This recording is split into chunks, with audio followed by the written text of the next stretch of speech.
Hamas के ठिकानों पर इजराइल ने की है भीषण बमबारी। हमास की सुरंगों पर बमबारी की गई है। इजराइल ने सुरंगों को बम से उड़ा दिया है। अल शिफा अस्पताल के आसपास की सुरंगों को भी तबाह किया गया है। ये तस्वीरें आपके सामने हैं थोड़ी देर पहले हुए हमलों की।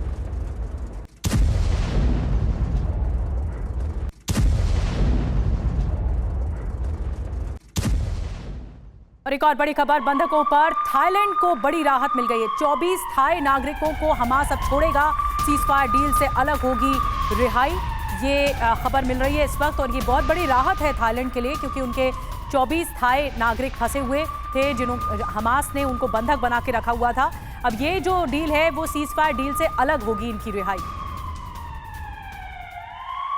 बिल्कुल, तो थाईलैंड से अलग से डील हुई है हमास की, ये फिलहाल नजर आता है। बहरहाल खबरों में आगे बढ़ेंगे। जबालिया में इजरायली सेना की छापेमारी की कार्रवाई जारी है। छापेमारी में घर के अंदर मिली हैं सुरंगें, यहां तक कि बच्चों के बेड में भी हथियारों का जखीरा छिपाकर कैसे रखा गया था, ये आप तस्वीरों के जरिए देख सकते हैं। आईडीएफ की ताबड़तोड़ फायरिंग हुई। उसके बाद जबालिया में जब घर के अंदर दाखिल हुए आईडीएफ के जवान, तो ये देखकर चौंक गए कि बच्चों के बेड में भी हथियारों का जखीरा रखा गया था।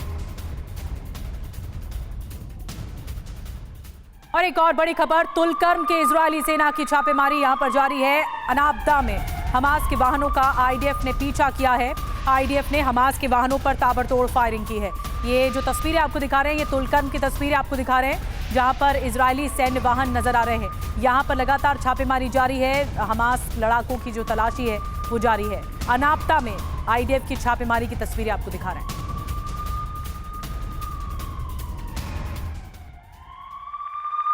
और गाजा के जबालिया में इजराइल के नाहल ब्रिगेड ने छापेमारी की है। छापे में मस्जिद और घरों के अंदर मिली है सुरंग। सुरंग में रॉकेट लॉन्चर समेत हथियारों का जखीरा भी बरामद हुआ।